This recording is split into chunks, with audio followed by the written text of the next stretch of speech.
Morning, it's the Unknown Mechanic back, and this channel is for the shop owner who doesn't have mechanics that are up to proficiency and constantly fumbling and bumbling and taking too long to complete a job and always needing help.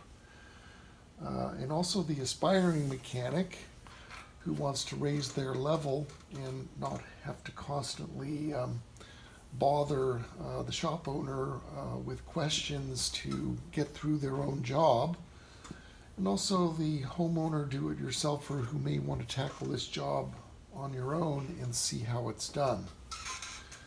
So today we're working on a Stihl Professional MS500i chainsaw, and it belongs to Cooter Crevice Tool.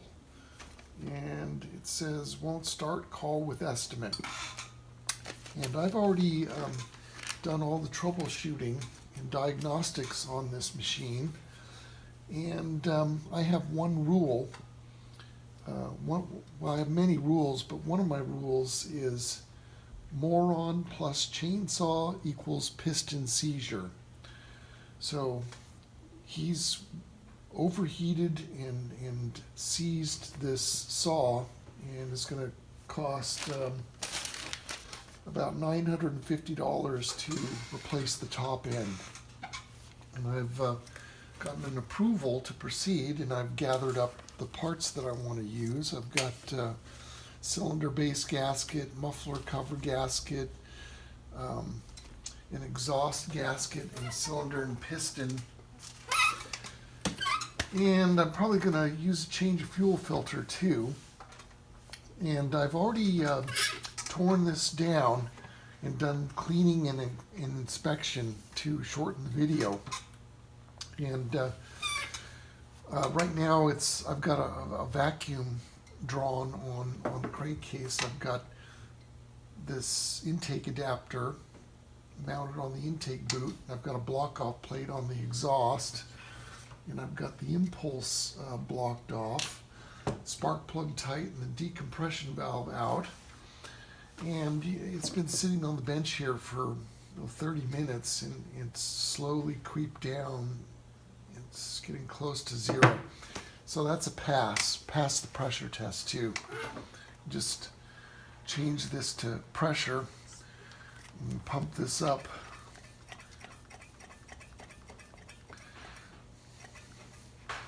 And you can see it's holding just fine. So the history on this saw is it's 1 year old, and Cooter brought it in and wanted warranty. And I had to inform him that the warranty on a pro saw is only 3 months. So he was disappointed. But I'm not going to bother to hook this up to the MDG1 and find out the number of hours and starts and so forth on it. I've pretty much figured out what caused the failure here. I'm going to bring the camera in.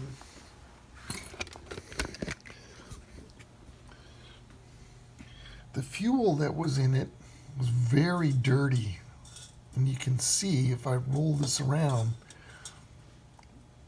there's water. There's water in the fuel. Quite a bit actually in the bottom there. It's mixed gas. You can see it.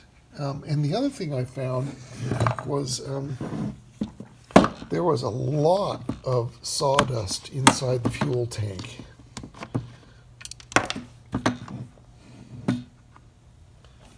Get a flashlight.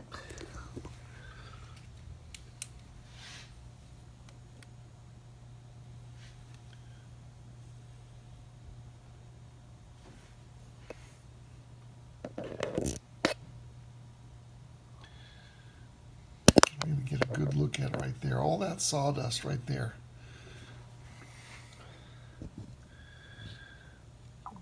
A lot of sawdust. For a chainsaw that's only 1 year old, he's been fueling it up with sawdust.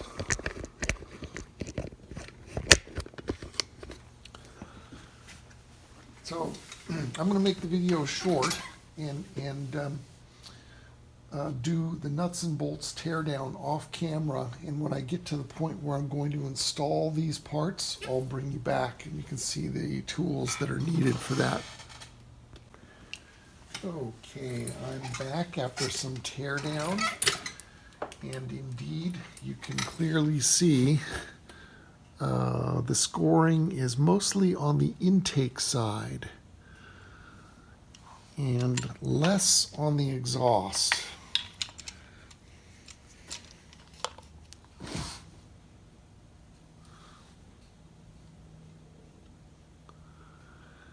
And usually that means that the saw probably had straight gas run through it when it gets scoring on the intake skirt. So I think the customer may have straight gassed it, and then when he realized what he did, he put a tank of mixed fuel in it because the tank was full. There was no fuel missing. It was up to the top.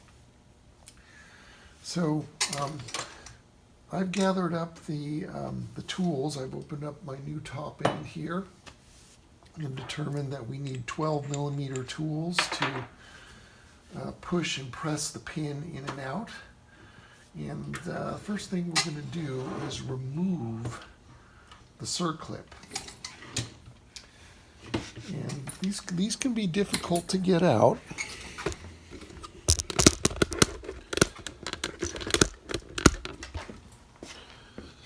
There's a provision on the piston pin bore to pry that ring out of there.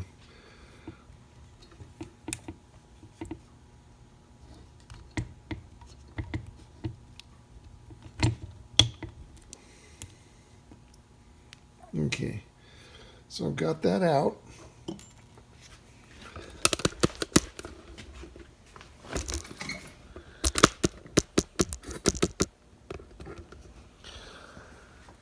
And I've got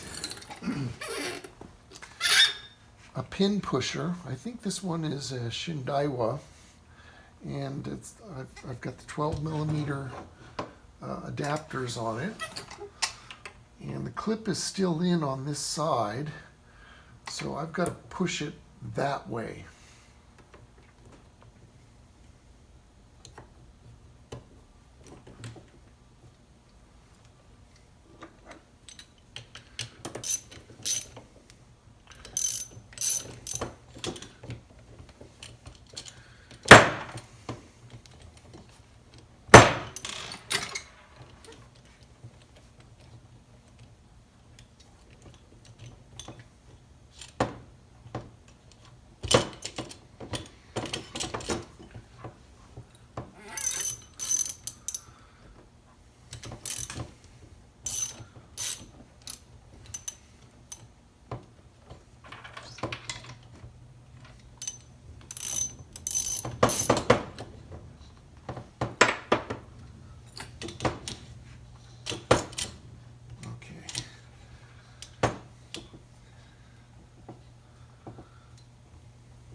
Okay, so now it's the old one's out.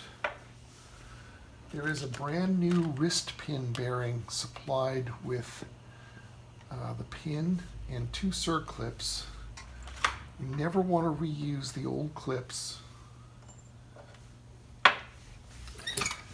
So to install, we are going to install this side first. This is the side that does not have the access port for removing the retaining ring.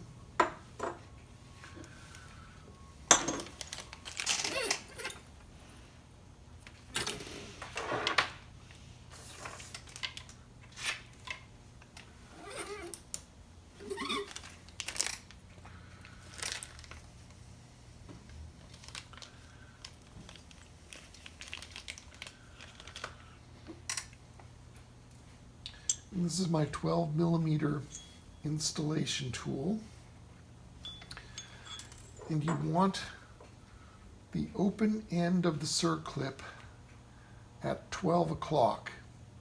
Never at 3 o'clock and never at 9 o'clock. This one you could put at 6 o'clock or 12 o'clock. But the other side, I'm going to put it in the same way that it came out. The open end is going to be at 12 o'clock. And the reason that you do that is that the piston,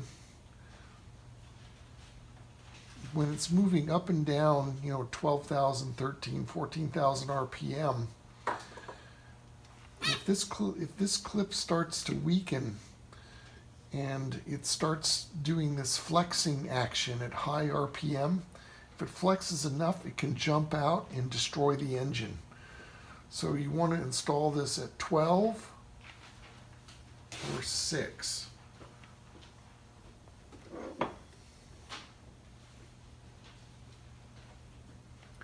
So I preloaded my tool.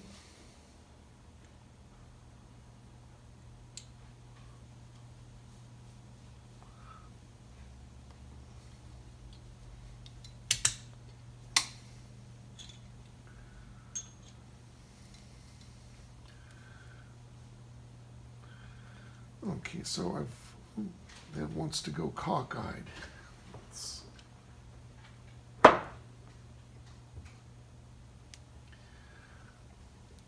Okay. So the circlip is at the very, very end. It's ready to go.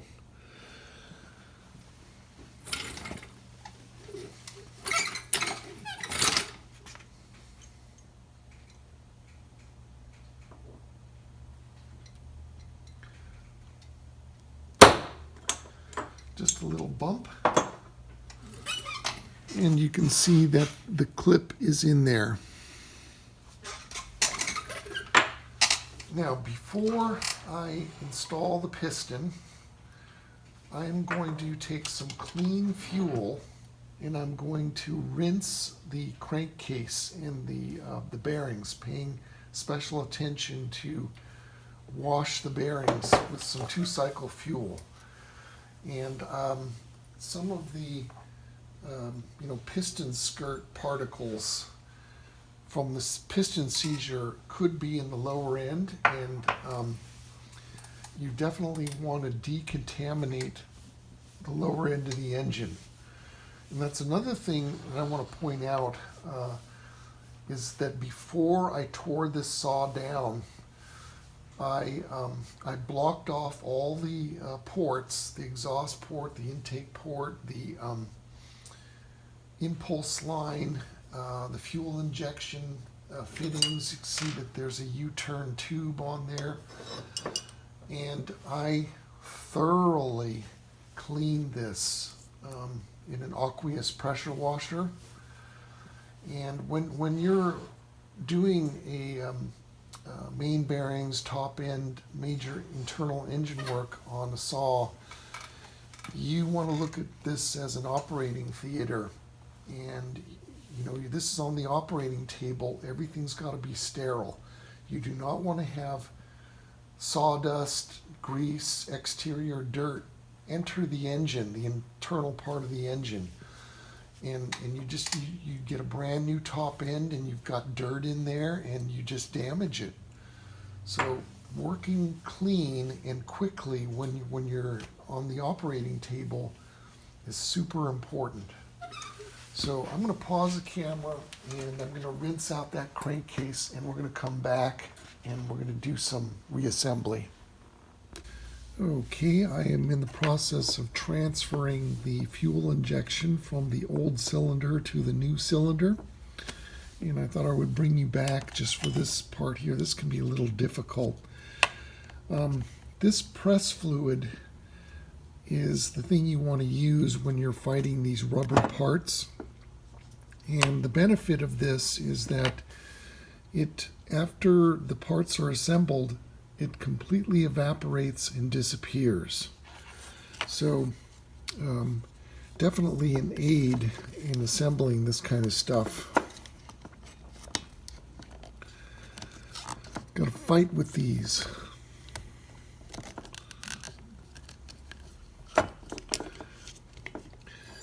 So I'm going to be adding this on here.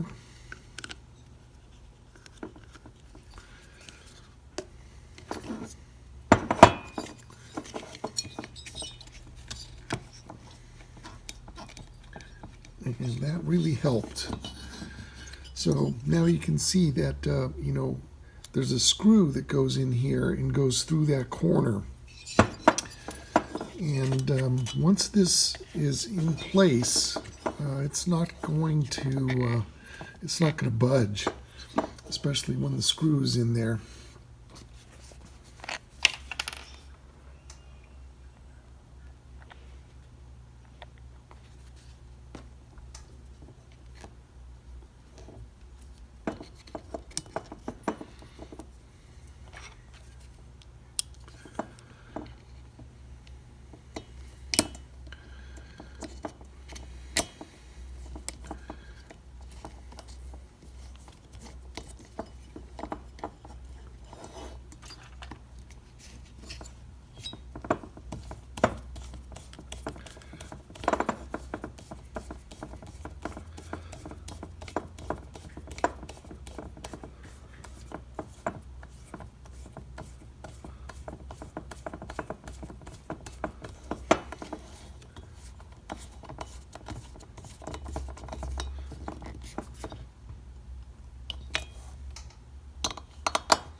Okay, and the fourth one I've already tightened. It's underneath here. This is the last one you're going to put in.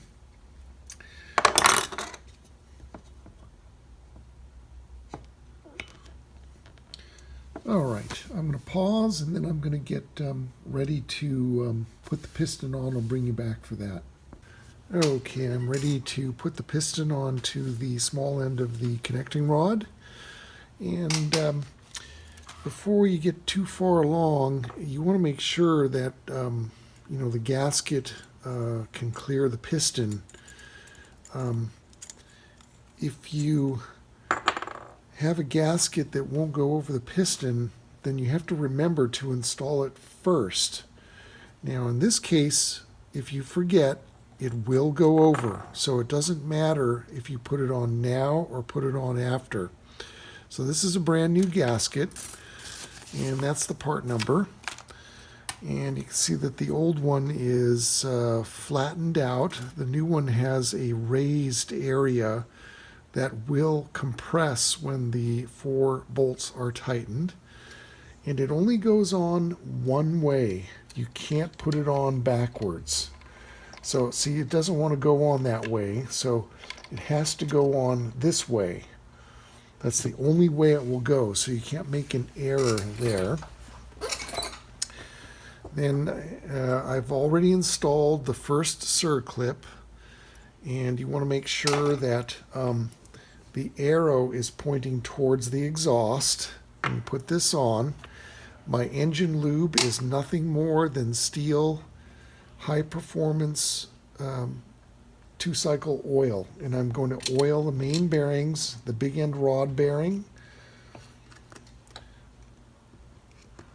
and then I'm going to oil the brand new wrist pin bearing.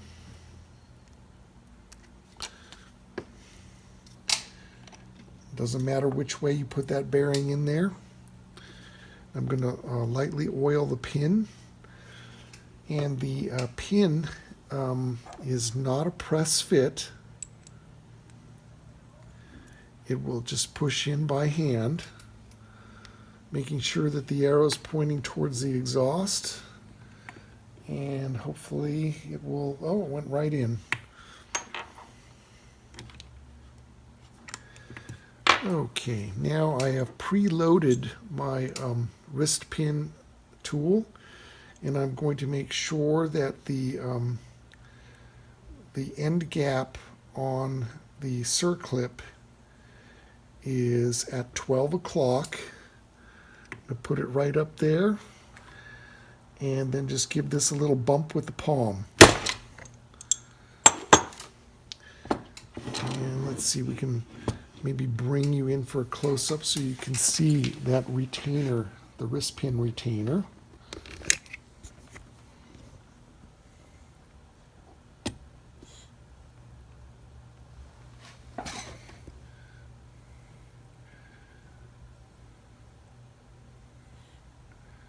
So you can see that the opening is at 12 o'clock, and that's where you want it. You do not want it at 3 o'clock or 9 o'clock. It would be possible for it to compress and then pop out at high RPM if you position the end gap at 3 o'clock or 9 o'clock. So next we want to make sure that your piston ring retaining pins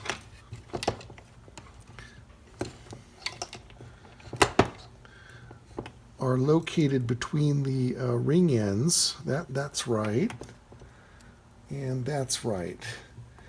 And I've ordered a new tool because I knew I was going to do this job. That's the part number of the piston support, specially made for the 500i.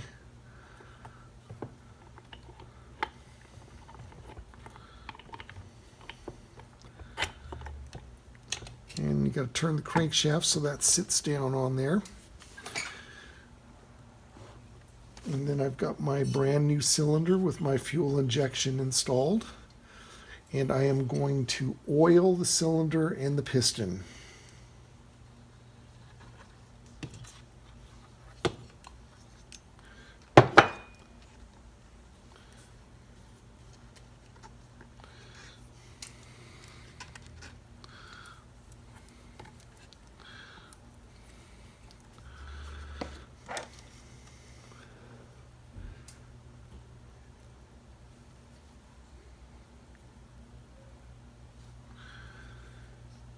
And I've got a ring compressor.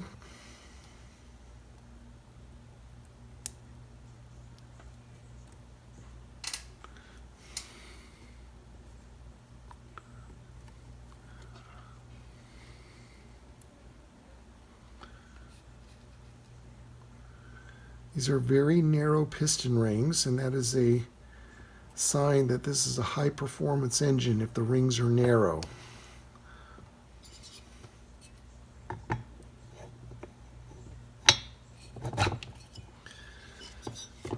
Okay.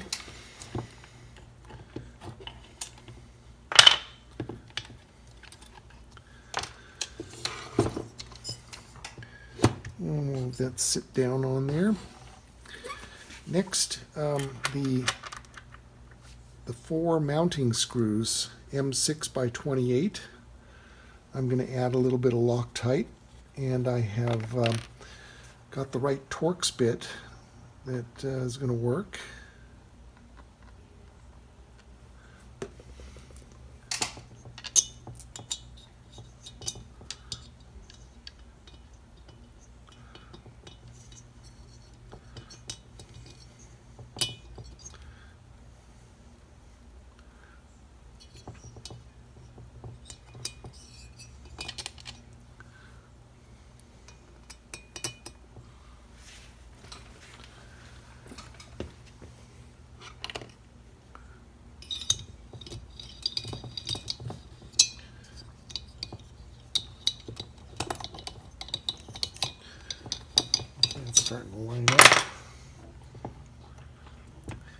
Okay, this one down here on the bottom is going to be difficult.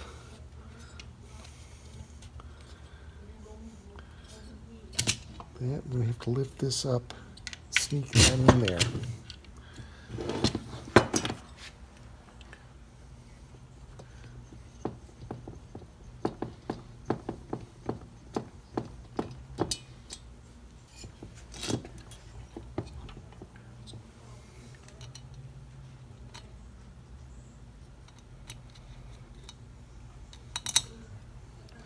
Got it.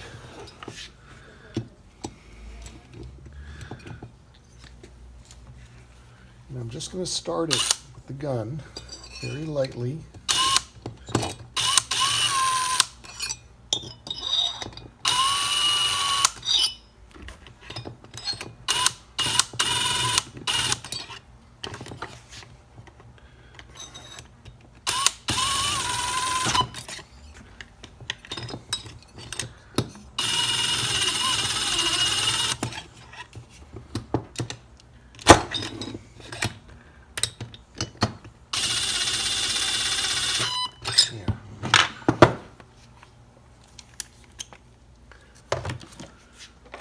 Okay, now I've got the torque wrench is already preset. Calls out for 15 Newton meters, and I'm going to do this in a crisscross diagonal pattern.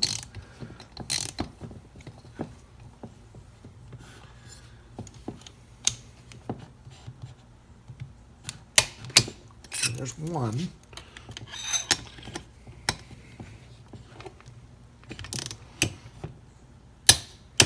Two.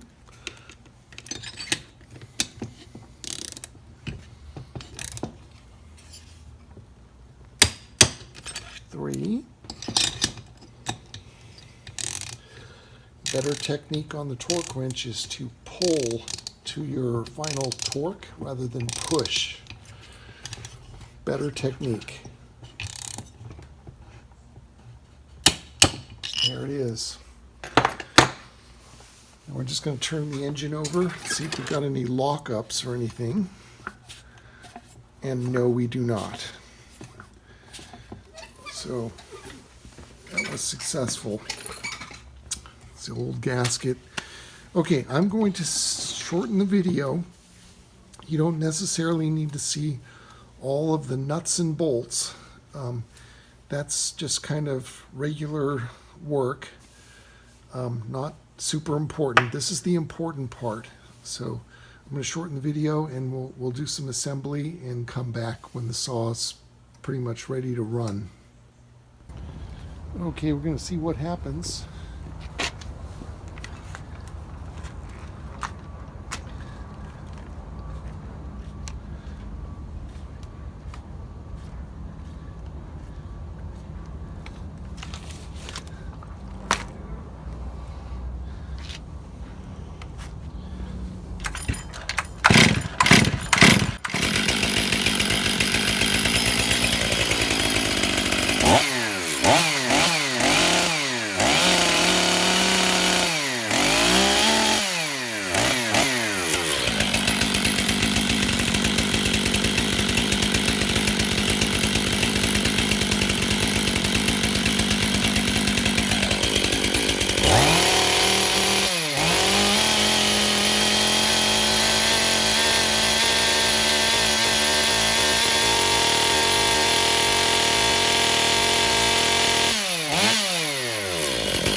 Okay, in conclusion, the saw runs well with a bar and chain. I had to borrow a bar and chain for it. The brains in the control unit are smart enough that when the engine over revs, it shuts it off. So I had to put another bar and chain on it, and then it ran perfect, and I think I got a reset on it. So I'm going to take you in for a close-up to see how much sawdust I flushed out of the fuel tank, and there's still some of the water in there. And the piston get a good look at the piston. That is the intake side, and that is the exhaust side. So now we got a new top end in there, and I'm going to give it back to Cooter and let him cut some wood. If you like my videos, thumbs up, subscribe, and we'll catch you on the next one. I don't know what it will be. It's the Unknown Mechanic signing off.